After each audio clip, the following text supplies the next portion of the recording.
Hey guys, welcome back to the channel. I hope everyone is doing okay, and I hope everyone will have a good week.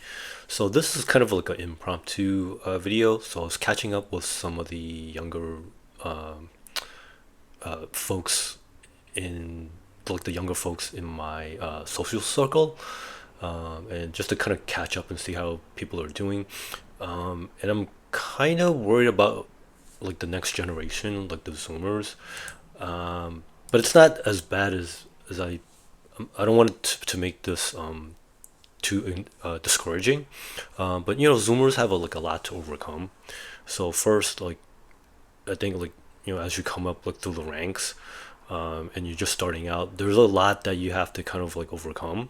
So and you like for example, you have like prior like generation, like when they retire, someone's gonna have to pay for all that stuff. And then like of course, like we have like the increasing national debt. If you live in the U.S., then of course like everybody's going through inflation pains right now.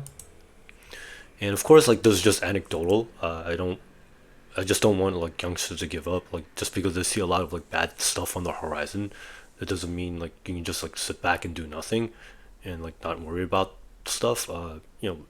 Bad stuff is gonna happen, but I think like people will have to kind of like power through it.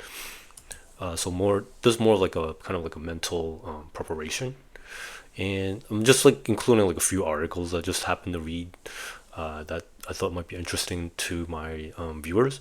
So first is like I think some of you may have read this already. So there's a prospect that some boomers, in fact, like only 22% of boomers plan to leave something for like the next generation, like either through the kids or grandkids. And it's not as bad as like people make it out to be. I guess you kind of have to just like read the article and kind of like decide for yourself, because it's not like maybe like people being cheap or people are being like selfish. It could just be like there's there might not be enough to go around, and that's a serious concern. Like let's say like you saved up like a few million for your retirement, but depending on how healthy you are, uh, you know you might have to still kind of like stretch your dollars because you don't want to like run out, and you know you know just in case like you have like a medical emergency, god forbid. You have to kind of like prepare for that. And then also it kind of sucks for the zoomers because like you have the prospect of like you might not have any inheritance as kind of like a cushion. And then also the another like slap to the face that like social security might not be around in its current format. Like so you might have like no or like low social security payouts. Like I'm just mentally preparing myself that like I'll probably get like peanuts or maybe get nothing. So a lot of like the burden is gonna have to be on my own like trading and investing.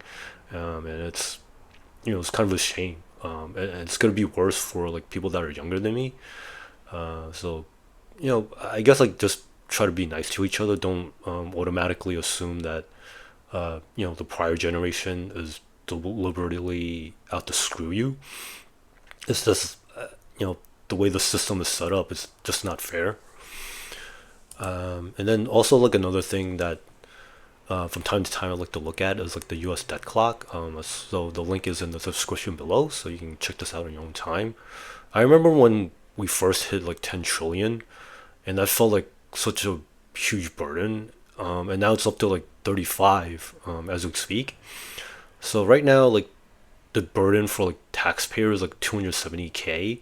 So which is pretty ridiculous, considering the fact that like some of the younger folks in my social circle, like they recently they graduated and they're starting to work, and man, it's like ridiculous. So like, let's say you have like another like 200K plus on top of like 200K plus in like student loans, and then you have to add that on top of like the debt per like taxpayer. So that's like 470. So let's call it like almost like half a million, and that's just like a serious drag on like the future of like the economy and the country. And it's just it's not fair.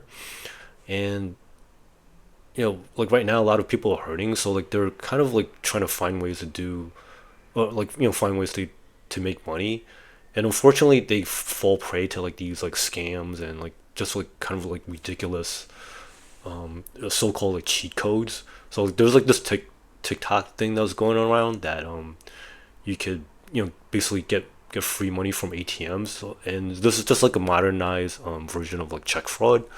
I guess again, most of you already know this, but I'm just kind of sharing this just for general knowledge. And I think it's just like a sign of like degeneracy and like desperation. People are like they're so far behind that it's people resorting to like just like desperate things. And then kind of like to add like another insult to injury, like tech layoffs are pretty bad because they tend to like at least like in my social circle, they tend to hit like more of like the younger crew. So let's say like you recently had a job, or like you may have gotten laid off, or like you're like me maybe like I only know one person that had this happen to, where they recently like recent college grads, with a tech related degree, and they had like offers rescinded, and that's terrible. And so far, like if you go to like the link, and you kind of like go through like the numbers, so far it's about like 135K, and hopefully that's it. But like I have a bad feeling there might be more coming. But let's hope it doesn't come to that.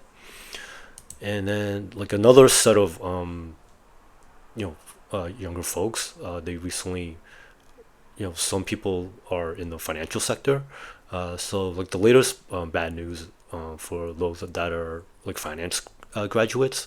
Goldman Sachs have recently conducted layoffs, which is kind of surprising, since it's like not even like October, and people are already getting let go. So, but according to this article, so far it seems to be just like so quote unquote low performers and maybe dead weight for now. But hopefully this is just like a one off and not like a thing that could affect like the entire like financial sector.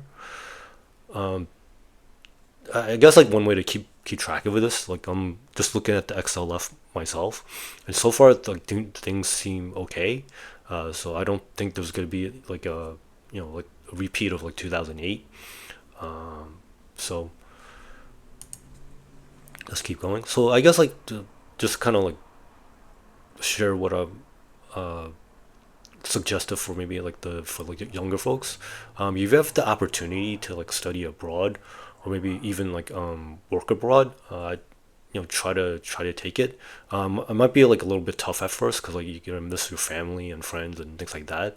But you can always make new friends and potentially broaden your horizons. Also for like usually for like tech and certain like finance workers, there might be also like be chances for like remote work opportunities. I don't mean like fully remote. I know some people are doing like a hybrid thing now, but definitely if you have like the chance to get remote work, because now like there's a lot more competition. So if you see something come up, you definitely try to take advantage. Or even better, like if you maybe like you're in between jobs, like maybe see if there's like a way to do some type of like online like business venture, legal ones of course, and hopefully not a scam. And then like eventually you work a few years, you might be able to qualify for like maybe another citizenship, or maybe like a permanent residency in other countries. That could come out, that could be pretty helpful in the future. And then like if things get really bad, some people are actually even considering renouncing like their original home citizenship in their home country if things like get out of control.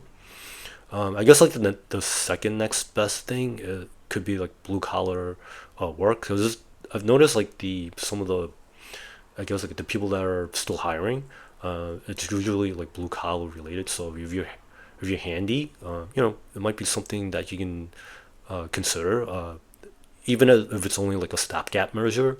At least it's something to do. And then this is more of like a funny, but it's also sad at the same time. According to this person, I don't know how true this is. Like a certain fan site, I mean, revenue has hit like 7 billion, and according to this, like the profits are like 700 million. So whoever is like the owner or the founder is probably making out like a bandit. And I guess it's just like a sign of the times.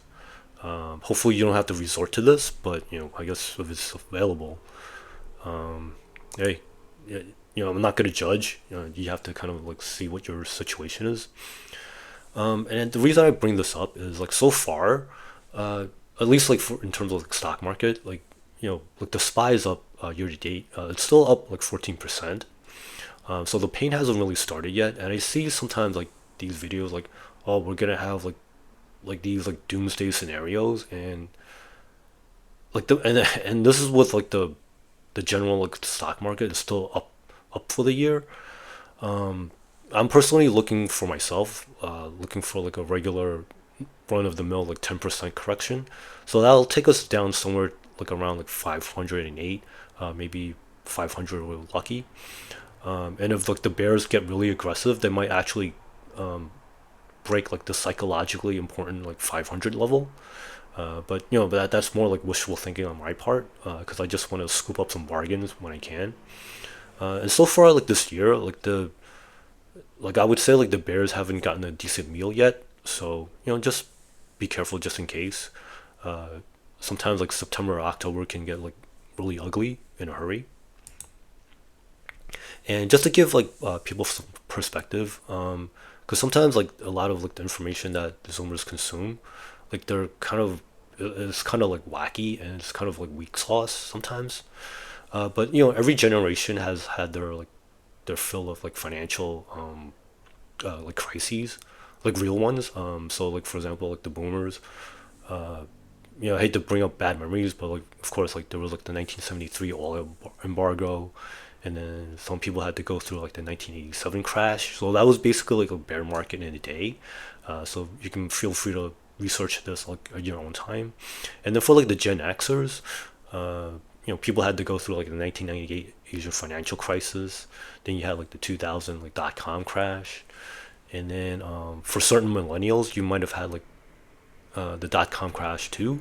But then you also had to go through like the 2008 like great financial crisis, and that was just absolutely ridiculous. And then you had like other things like such as like the 2015 like flash crash. Then you had the 2018 like Balmageddon. And then for Zoomers, I guess like this is why I get a little worried, because like you haven't experienced like a really down and dirty like just bear market quite yet. I guess like some people can argue that, well, in 2020 you had like the cough scenario, but things rebounded like relatively like fast. Same thing with like the 2022 like like the meme stock, and then you had like the Archegos thing. And but even still, like 2023, you had like the kind of like SVB situation, and then you also had like kind of like FTX kind of thrown in, but that only affected like a small segment of like the population.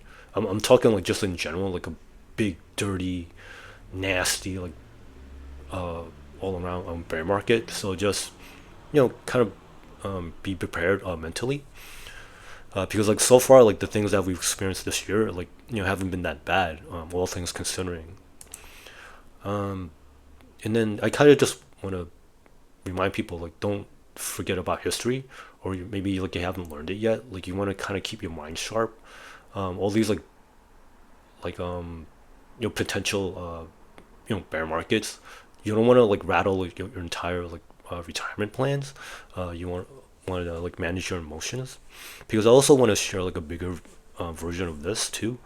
So like this is just like a trading view chart of like the S&P 500 like over like the lifetime, and then there's like a kind of like a monthly chart, and just to kind of show you like some perspective that even with like the if you look over here like around like this is around like 2000. So this is like the dot-com meltdown, and then you had the 2008 financial meltdown. But then like when I was going through these, like it felt like the worst thing forever. But then like when you kind of like zoom out and you look at like all these like a nice like just bull market action, it kind of like really puts everything in perspective. Even like 2020, like even like it looks really nasty back then, but then like when you kind of zoom out a little bit, like we're back at all time highs, and of course like people like will say, oh well, it's just like due to currency devaluation and blah blah blah. But part of it, this is just like good old fashioned hard work and saving. So you just to kind of remind people, like things might be a little rocky now, but they won't be like that bad forever. I guess at some point people get after they get burned by like scammy financial opportunities, they'll kind of like learn from their mistakes and keep plowing away, keep saving, keep working at it. Things will get better over time and experience. So I just kind of want to just say like this is just an opinion. It might not be everybody. Some people are obviously doing well, so hopefully you can continue doing well and prospering. And this is for like people that are maybe hit like a rough patch, maybe just recently got laid off. But like just keep looking for a job, keep saving, keep investing, and just like stay on top of everything. Sorry, this might be a little bit longer winded, but sometimes it's good to give a pep talk to people. Maybe you're kind of like down and out temporarily. So hopefully people can hit the like and subscribe buttons. I greatly appreciate it. Thank you for watching, and I'll see you in the next video. Bye now.